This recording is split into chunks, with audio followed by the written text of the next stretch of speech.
حاضرین مجلس، یہ ہمارا دروس المہمہ لعامت الامہ کی 18ویں مجلس ہے، جس میں ہم لوگ کل اللہ تبارک و تعالی سے ہم نے یہ دعا مانگی تھی کہ اے اللہ، ہم کو تو ان لوگوں کے راستے پر چلا جن پر تیرا انعام ہوا کرتا تھا، جن پر تو نے احسان کیا تھا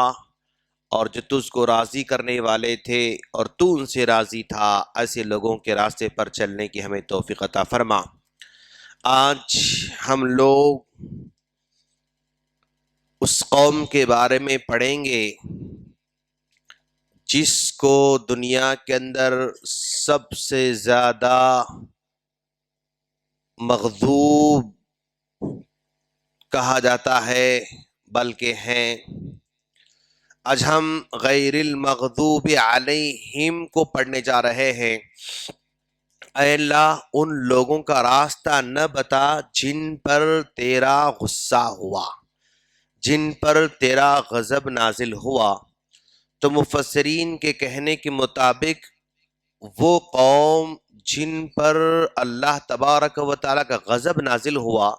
وہ یہودیوں کی شکل میں دنیا کے اندر پائی جاتی ہیں۔ یہودی کون ہیں؟ حضرت آدم علیہ السلام سے لے کر موسیٰ علیہ السلام تک جو نبیوں کے سلسلے کو ماننے کا دعویٰ کرتے ہیں، آدم علیہ السلام سے لے کر موسیٰ علیہ السلام تک جتنے انبیاء گزرے ہیں ان پر ایمان لانے کا دعویٰ کرتے ہیں، تو ان کو یہود کہا جاتا ہے، ان کو یہود کہا جاتا ہے۔ اور آدم علیہ السلام سے لے کر عیسیٰ علیہ السلام تک نبیوں کے سلسلے کو ماننے کا دعویٰ کرنے والوں کو نصارہ کہا جاتا ہے۔ عیسیٰ علیہ السلام کے سلسلے تک ماننے کا دعویٰ کرتے ہیں، مانتے تو نہیں، صرف ماننے کا دعویٰ کرتے ہیں۔ اور جو حقیقت میں آدم علیہ السلام سے لے کر محمد صلی اللہ علیہ وسلم تک کے سلسلے کو حقیقی طور پر ماننے والوں کو مسلم کہا جاتا ہے، مسلم کہا جاتا ہے۔ یہ ریئل میں ایمان لاتے ہیں، ایمان لانے کے تقاضوں کو پورا کرتے ہیں، ایمان لانے کی وجہ سے ان کا احترام کرتے ہیں، ایمان لانے کی وجہ سے سمجھتے ہیں کہ اگر ان کو نہ مانے تو ہم مسلمان ہی نہیں ہو سکتے ہیں، اگر ہم موسیٰ کو نہ مانے تو ہم مسلمان ہی نہیں ہیں، اگر ہم عیسیٰ کو نہ مانے ہم مسلمان ہی نہیں ہو سکتے، اگر ہم یوسف کو نہ مانے ہم مسلمان ہی نہیں ہو سکتے۔ یعنی پورے کے پورے انبیاء کرام کے سلسلے کو دل سے تسلیم کرنے والوں کو مسلمان کہا جاتا ہے۔ اور یہودی دعویٰ کر لیں بس یہودی ہو جائیں گے، نصارہ دعویٰ کر لیں یہودی ہو جائیں گے، دل سے مانے نہ مانے ان سے کسی قسم کا سوال نہیں کیا جائے گا۔ تو آج اللہ تبارک و تعالی جن سے پناہ مانگنے کا حکم دے رہا ہے وہ یہودی حضرات ہیں، ان سے پناہ مانگنے کا حکم دیا جا رہا ہے۔ اچھا بھائی، ان سے کیوں بچنا چاہیے، ان سے کیوں پناہ مانگنا چاہیے؟ تو ان کے ایسے جرائم ہیں اور ان کے ایسے مسائل ہیں جو اللہ تبارک و تعالی نے بھی ان کو مبغوض بنایا، لوگوں نے بھی ان کو مبغوض بنایا، اور قیامت تک آنے والوں نے بھی ان کو مبغوض بنایا ہے۔ انہیں دل سے ان سے کوئی محبت نہیں کرتا ہے، مجبوری میں ان کے پاس جا سکتا ہے، مجبوری میں ان سے دوستی کر سکتا ہے، لیکن دل سے کوئی دوستی ان سے نہیں کر سکتا ہے۔ کیوں؟ اس لیے کہ انہوں نے اللہ تبارک و تعالی کی توہین کی ہے۔ ان اللہ فقیر ونحن اغنیاء، ارے اللہ تو فقیر ہے، اللہ کے پاس کیا ہے؟ وہ اللہ ہم سے زکوٰۃ مانگتا ہے، وہ اللہ ہم صدقہ مانگتا ہے، وہ اللہ ہم کو لوگوں کی مدد کرو بولتا ہے، اس کے پاس اگر ہو تو ہم سے کیوں کہتا تھا؟ اللہ فقیر ہے اس لیے وہ ہم سے کہہ رہا ہے، ہم غنی ہیں۔ ان اللہ فقیر ونحن اغنیاء، تو زکوٰۃ اللہ نے دینے کے لیے کہا تو اللہ کو فقیر قرار دیا۔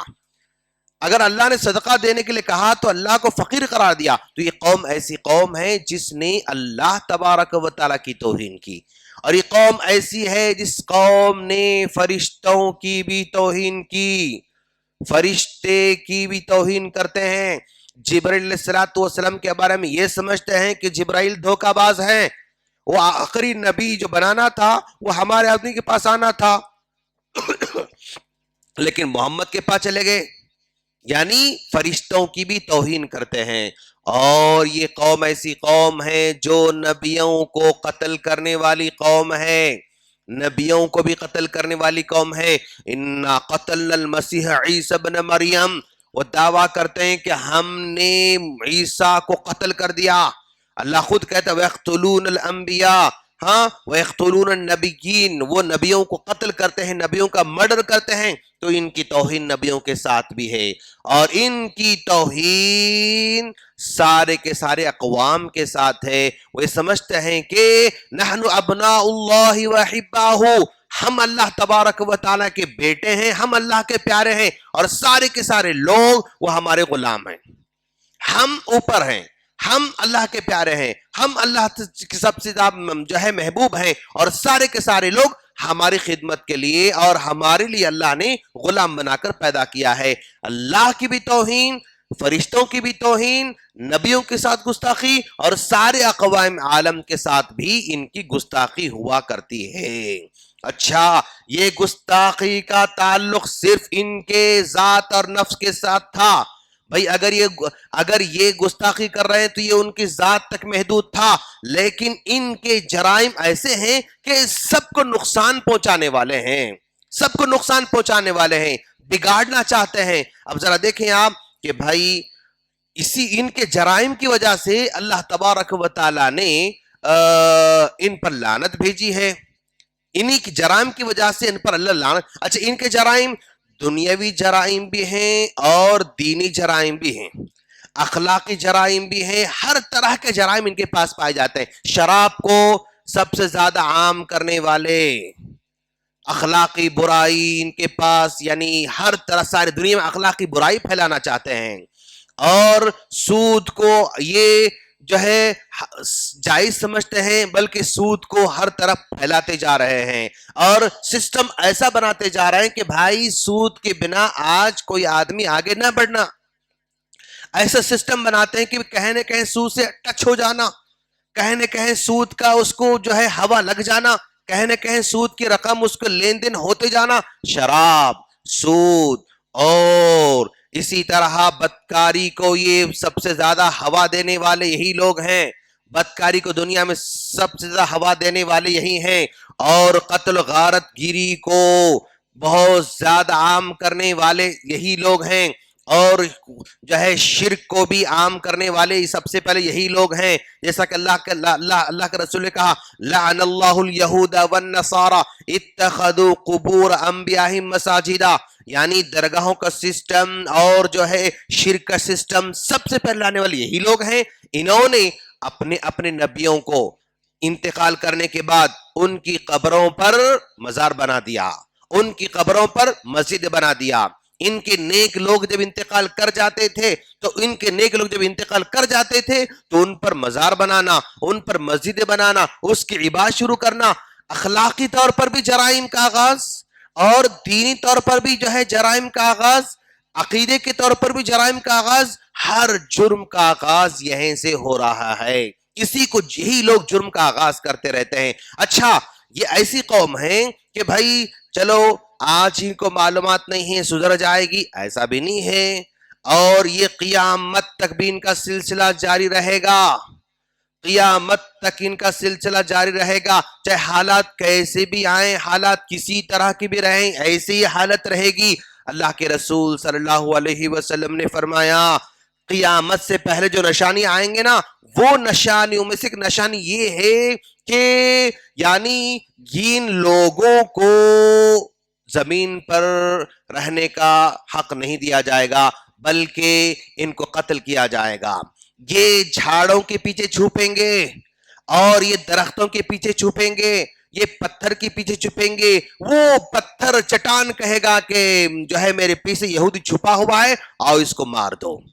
جھاڑ کہے گا کہ میرے پیچھے جو ہے ایک یہودی چھپا ہوا ہے، آؤ اس کو مار دو۔ لیکن صرف برگد کا ایک پیڑ رہے گا جو یہ نہیں کہے گا، نہیں بتائے گا کہ میرے پاس یہودی چھپا ہوا ہے، بلکہ ہر ایک بھی خبر دے گا کہ وہ چھپا ہوا ہے، اس کو آ کے مار دو۔ تو گویا یعنی جو دنیا کی چیزیں ہیں، چاہے وہ پہاڑ کی شکل میں، جو ہے چٹان کی شکل میں، درخت کی شکل میں، بلڈنگ کی شکل میں، جتنے جمادات ہیں، ان میں جا کے اگر چھپے بھی وہ، تب بھی وہ گواہی دے گا کہ یہاں پر یہودی ہے۔ مطلب اتنی مبغوض قوم ہے۔ اسی مبغوض قوم سے اللہ تبارک و تعالی بچنے کے لیے دن میں 17 مرتبہ دعا کرنے کی تلقین کی جا رہی ہے،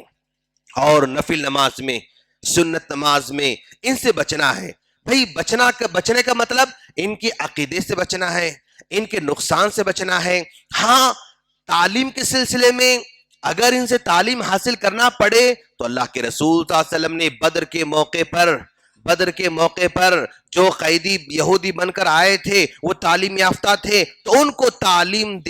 سے تعلیم لینے کا حکم بھی دیا تھا۔ تعلیم اگر حاصل کرنا ہے تو بالکل حاصل کر سکتے ہیں، لیکن ان کے جرائم سے بچنا ہے، اخلاقی بیماریوں سے بچنا ہے، عقیدے کی بیماری سے بچنا ہے۔ اگر ہم بچیں گے تو غیر المغضوب علیہم ولا الضالین، انشاءاللہ ولا الضالین کے بارے میں ہم کل ڈسکس کریں گے۔ تو اس کا ہم گویا اللہ تعالیٰ سے ریکویسٹ کر رہے ہیں اور ہم دعا کر رہے ہیں، اور ہم آج کا یہ ٹیک اوے یہ ہے، اور آج کا خلاصہ کلام یہ ہے کہ دنیا میں ایک ایسی قوم ہے جو اللہ کے پاس مبغوض ہے، فرشتوں کے پاس بھی ہے، انبیاء کرام کے پاس بھی ہے، اور قیامت تک رہنے والے لوگوں کے پاس بھی ہے، اور دنیا کی ساری چیزوں کے پاس بھی وہ مبغوض ہے۔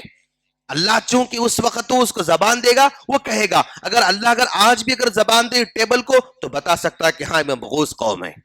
یہ جھاڑ بتا سکتا ہے کہ مبغوض قوم ہے، یہ چٹان بتا سکتی ہے کہ مبغوض قوم ہے۔ دنیا کی ہر چیز گواہی دینے والی ہے یہ مبغوض ہیں۔ اللہ کی لعنت بھی ہے، نبیوں کی لعنت بھی ہے، اور تمام نیک لوگوں کی لعنت بھی ان لوگوں پر ہے۔ ہم اللہ سے دعا کرتے ہیں اللہ تعالی ہم تمام کو اس طرح بدنصیب قوم سے ہمیں دور رہنے کی توفیق عطا فرما۔ آمین۔ السلام علیکم ورحمۃ اللہ وبرکاتہ۔